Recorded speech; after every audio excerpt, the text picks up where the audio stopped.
kita lanjutkan. Kali ini saya akan mempersilahkan untuk calon wakil presiden nomor urut 1 untuk memberikan pertanyaan ke calon wakil presiden nomor urut 3. Bapak Muhaimin Iskandar, waktu Anda untuk bertanya adalah 1 menit. Saya persilakan. Terima kasih Pak Mahfud yang saya hormati. Pemasukan negara itu salah satunya adalah dari kepemilikan lahan yang luas. Banyak kepemilikan lahan yang berlebihan. Akumulasi kekayaan hanya di segelintir orang dan selalu menjadi topik yang belum pernah selesai sampai hari ini. Pertumbuhan ekonomi yang tinggi hanya dinikmati oleh segelintir orang karena akses kepemilikannya juga terbatas. Pemerataan menjadi kata yang tidak bermakna. Maka saya ingin pendapat Pak Mahfud, bagaimana mewujudkan keadilan sosial dimulai dari pemerataan kepemilikan tanah, akses dan lahan. Karena kalau sampai hari ini begitu, maka tidak akan pernah ada kemampuan rakyat untuk mengakses modal ekonomi. Terima kasih. Baik, silakan Pak Mahfud untuk menjawab. Waktu Anda untuk menjawab 2 menit, kami persilakan Bapak. Cak Imin, itu diskusi sudah lama. Sejak zaman Bung Karno itu dulu mengeluarkan undang-undang land reform, redistribusi lahan itu tadi. Yang sampai sekarang itu tidak jalan meskipun undang-undangnya masih berlaku. Kenapa? Lagi saya katakan, ini pada aparat, pada kedisiplinan kita, pada penegakan hukum kita. Itu masalahnya sebenarnya. Coba sekarang ini, kalau data yang pernah saya dengar dari Pak Prabowo beberapa tahun lalu, 1% penduduk menguasai 75% lahan. 99% penduduk berebut mengelola hanya 20% lahan sisanya. Memang timpang. Oleh sebab itu upaya-upaya pemerataan itu harus terus dilakukan. Nah caranya, saya sebelum masuk ke caranya tadi. Caranya tentu kita lihat fakta yang ada di lapangan. Betapa sekarang ini banyak lahan itu diperoleh secara kolusi yang tidak jelas. Saya pernah dikritik, Pak kenapa ini pemerintah ini sekarang kok lahannya tidak jelas. Diserahkan ke orang semua, rakyat tidak kebagian. Saya tanya, mana daftar lahan? Saya minta ke Kementerian Pertanian. Oh ini dibuat tahun sekian, ini tahun sekian, ini tahun sekian, tahun sekian. Saya tahu di mana masalahnya dan siapa yang membuat ini. Ini yang harus ditertibkan. Apalagi sekarang lahan-lahan ini tiba-tiba diduduki orang. Diduduki orang sampai puluhan tahun, negara diam aja. Bahkan mau diberi ampun. Kemarin itu, diberi pengampunan pajak. Saya bilang, ini harus pidana, masuk. Itu dia menguasai tanah 22 tahun tidak bayar pajak lalu diberi ampun asal mulai baik-baik kembalikan seandainya pajak. Tidak bisa, saya bilang. Nah sekarang dia ini sudah masuk pidana dan sudah inkrah. Nah itu saya kira jalan yang keluarnya itu kedisiplinan kita menegakkan aturan. Itu saja saya kira jawaban yang menurut saya simpel dan tepat. Selesai. Baik, silakan Pak Muhaimin untuk memberikan tanggapan dari jawaban Pak Mahfud tadi.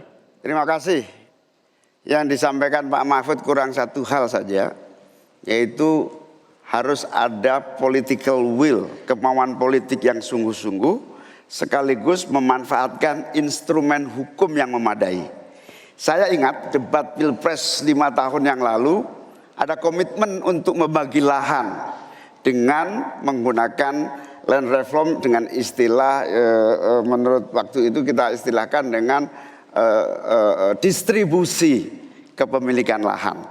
Sehingga yang ingin saya tegaskan dari jawaban Pak Mahfud tadi adalah instrumen hukum harus dipakai secara optimal, diikuti dengan kemauan dan kesungguhan politik, bukan hanya retorika politik.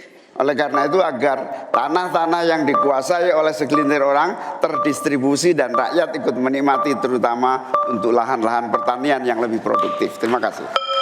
Silakan langsung ditanggapi Pak Mahfud, waktu Anda. Ya, memang begitu kan, dari program yang kami lakukan, kita akan melakukan redistribusi tanah. Dulu dalam 5 tahun terakhir ini bahkan ada kan pembagian tanah untuk rakyat agar merata. Lalu ada 1 juta sertifikat. Setahu saya 1 juta sertifikat itu memang sudah dibagi, tetapi itu untuk mereka yang memang sudah menempati tanah itu. Menempati itu lalu diberi sertifikat. Lahan yang lain itu belum dibagi terhadap orang yang belum punya. Nah itulah yang akan kita kerjakan besok dalam rangka redistribusi tanah itu. Itu betul Pak Muhaimin, betul 100% bahwa masalahnya political will. Di antara political will yang paling penting itu adalah penegakan hukum. Political will untuk menegakkan hukum itu adalah kuncinya. Aturannya semua sudah ada, tapi kemudian bocor di mana-mana, tidak jalan di mana-mana. Banyak tanah orang tidak pernah dijual, tiba-tiba dirampas orang lain dan dia tidak berdaya. Nah itulah masalahnya, Cak Imin. Selesai. Tuntas. Terima kasih. Kita lanjutkan. Tenang. Tenang. Kita lanjutkan. Sekarang adalah waktu untuk cawapres nomor urut 2 bertanya dengan cawapres nomor urut 1. Bapak Gibran Rakabuming Raka, Anda dipersilakan untuk bertanya kepada Bapak Muhaimin Iskandar. Waktu bertanya 1 menit, saya persilakan. Baik, terima kasih. Karena Gus Muhaimin ini adalah ketua umum dari Partai PKB, saya yakin sekali Gus Muhaimin paham sekali untuk masalah ini. Bagaimana langkah Gus Muhaimin untuk menaikkan peringkat Indonesia di SGIE? Terima kasih. SGIE.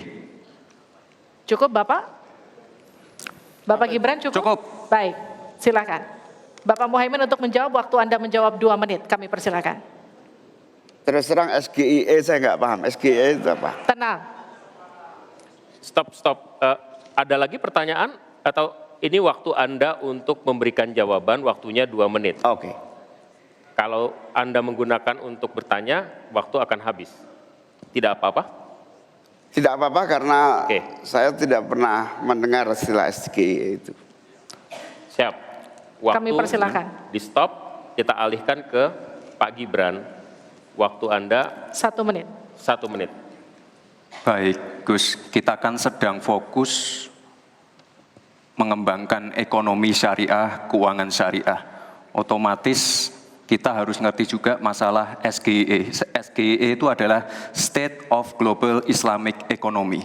Misalnya sekarang yang sudah masuk peringkat 10 besar adalah makanan halal kita, skincare halal kita, fashion kita. Nah, itu yang saya maksud, Gus.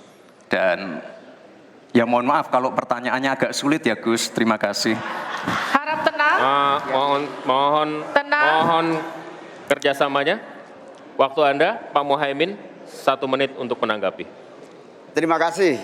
Memang pertanyaan ini sungguh penting karena Indonesia dengan jumlah umat Islam yang terbanyak di dunia, sekaligus bukan saja sebagai pasar ekonomi syariah, pasar pariwisata halal, pasar perbankan syariah, tetapi sekaligus punya potensi menjadi pusat ekonomi syariah dunia.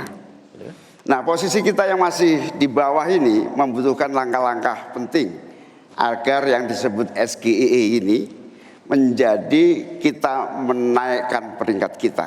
Ada beberapa hal yang bisa kita lakukan. Yang pertama, yang harus dilakukan pemerintah adalah menyiapkan seluruh perangkat regulasi agar tumbuh kembang seluruh industri halal, termasuk bagaimana membantu sertifikasi secara murah bahkan gratis, terutama bagi UMKM kita. Habis waktunya, kita berikan aplaus terlebih dahulu kepada 3 calon wakil presiden yang sudah berinteraksi. Boleh dong, kalau ada waktunya kita kasih apresiasi yang meriah. Untuk ketiga cawapres malam hari ini yang telah melakukan sesi tanya jawab dan juga saling menanggapi.